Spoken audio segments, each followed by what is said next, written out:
Hi guys, and welcome back to Seize the Day, a channel about dealing with chronic health conditions, mental health conditions, Tourette syndrome and epilepsy.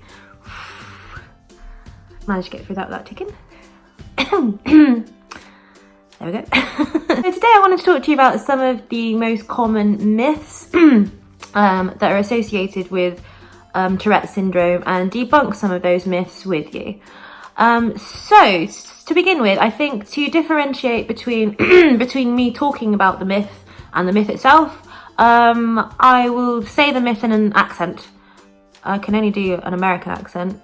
Yeah, so we'll do that. American accent myth, English person debunking debunking the myth. Okay, let's begin. Myth number 1.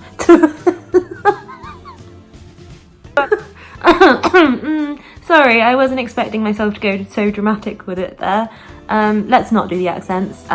Let's just do close face instead. Okay, so myth number 1. Tourette syndrome is the swearing disease.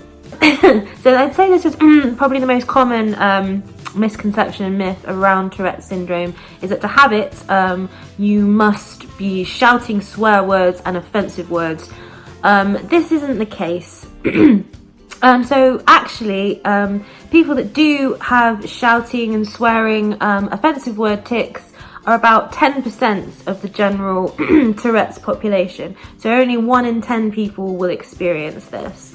So other tics that you can have while still having Tourette's include the vocal ones, like my throat clearing ones, the verbal ones where you're shouting out words, and also that can include all the motor tics, the physical tics as well. So you do not have to swear in order to be diagnosed with Tourette's. And I think it's important to say that, because if your child is having tics and you think, well, we don't need to get help about Tourette's because, you know, they're not shouting swear words, or if you yourself are like, well, I'm not shouting swear words, so it's not Tourette's, it might well be.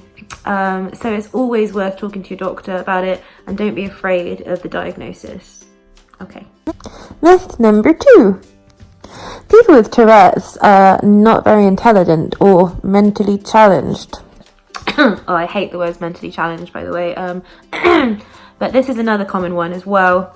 The idea behind this is basically that people with Tourette's have some kind of developmental disability, learning disability, intellectual disability, and just perhaps a lower level of intellectual intelligence. And this is just not the case at all. Anyone can have Tourette's. You don't have to have other conditions with it. It just tends to be a bit of an overlap, and it says nothing about your intelligence at all. Myth number 3. People with Tourette syndrome are very angry.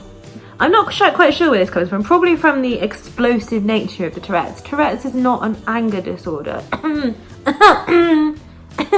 If I get really angry and I want to go, oh, I still do that. And that's me letting my anger out. My tics are involuntary, so they'll happen at all kinds of moods. I can be happy, sad, depends what's going on. And it's got nothing to do with anger. Myth number 4. Tourette syndrome must be caused by a traumatic or stressful childhood. So arguably, I think you could say some of the reasons you have Tourette's, if it overlaps with other conditions, mental health conditions, you could say that, you know, maybe those arose from having a traumatic childhood, but often it's not the case at all. If you had a traumatic childhood, I mean, yeah, obviously that sucks and there's issues to deal with, but people can have Tourette's that have absolutely nothing unusual or even remarkable really about their childhood. I, for example, have a wonderful family, very, very supportive, caring parents, and I still have Tourette's. Myth number 4. People with Tourette's could control it if they wanted to. This one really irks me a little bit. Because no, we can't control it. I think one time I experienced this in real life was when I was in a cafe, and I swore a couple of I swore a couple of times, and this mother said to me, you know, what are you doing? Like, can you please not do that? I've got children here. And I said, I'm so sorry. I have Tourette syndrome. I can move away if you want to. I don't know why I said that really, but I can move away if you want to. And she goes, no, I just need you not to swear, please. And I was like, okay, well, I have Tourette syndrome.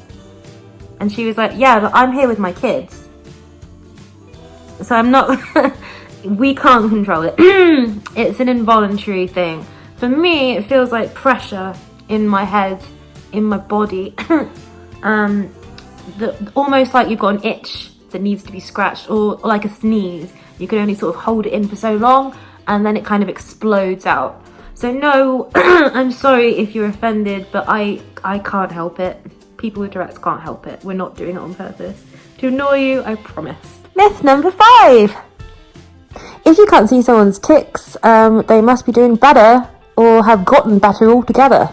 Some people don't understand why this is a bit of a problem. The reason why is it's not good to assume, okay, this person in my life who has Tourette's is not outwardly showing me a great number of tics at the moment, so they must be better, or you know, a lot better. First of all, it varies from day to day. It's not normally a great idea to kind of bring that up casually, because you might be putting a spotlight on it, and then the tics will just get worse. But also as well, it's really important not to make that assumption, and make sure you're still communicating with the person about how they're feeling, how their tics are, because it might just be that you haven't noticed the tics. It could be even tics that they have in their head. And sometimes these can be the most disturbing tics, and that person will still need a lot of help and support and understanding, really. Yeah. Myth number 6. I've forgotten it. Myth number 6. Tourette's is very rare. No, actually, it's not. It's not as rare as you might think it is at all. Again, I think a lot of the reason why people think it's rare is because they see it as the swearing and offensive part, and that part is, like I said, about 10% of people with Tourette's. So it's actually not that rare, and they reckon in America at least about 50% of cases go undiagnosed. So there's probably more people out there with Tourette's who just haven't been diagnosed. And I see this all the time in my personal life, pretty much every day. I'll get on the bus and say, look, I'm sorry, I have tics. And they go, oh, it's okay, our son has tics. And then gesture over to their son or me. Or I'm in the pharmacy and I say, I said something that I didn't mean to you. And I say, I'm sorry, I have tics. And they go, oh, it's cool, like, you know, I have Tourette's. Or like this person next to me has Tourette's. It's much more common than you think. And a lot of people around you, you probably met a person with Tourette's who are living their lives quite well, and you've just not sort of known about it really. So yeah, we're not that rare as it turns out. Myth number 7. Tourette's is a mental health condition. No. Tourette's is kind of like a movement disorder, really. And it's a movement disorder. It's not a mental health condition. However, there is some overlap, so I want to be 100% clear on that. So, for example, you're more likely to be diagnosed with Tourette's if you also have ADHD, if you have OCD. And I have OCD myself. So I have a lot of intrusive thoughts. I think about things that I don't want to think about. And I find that when my OCD is quite bad, then my tics tend to act up. But again, you can be diagnosed with Tourette's and not have any mental health conditions. And also it's quite difficult to tell as well which came first, the chicken or the egg. Chicken. That wasn't my answer. Which came first, the chicken or the egg? Whether your Tourette's is causing some mental health issues, or you've got mental health issues which has led on to Tourette's. So those two of them would be quite difficult to extricate anyway. But no, you don't need to have a mental health condition to have Tourette's syndrome. Myth number 8. If you have Tourette's, you're never going to be able to lead a normal life. No. Again, this is not true. It's not true at all. First of all, as I said, there are a lot of people out there that you probably have met that you might not have known have Tourette syndrome. Some people get it really, really badly as children, which is quite common for it to start in childhood. It's a bit rare for it to start later in life, but it does happen. But quite a lot of children grow out of their tics. Their tics become better to manage over time.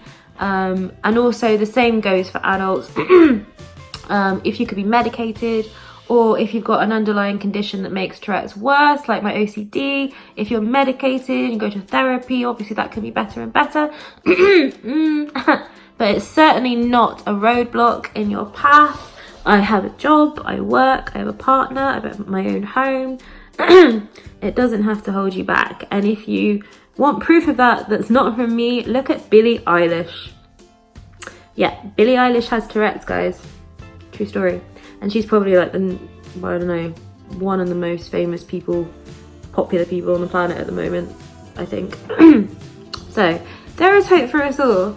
And I think it all starts from us talking to each other, sharing with each other, connecting with each other, and sort of dispelling the myths and realizing that, yeah, we can talk about this. Doesn't have to be a big taboo.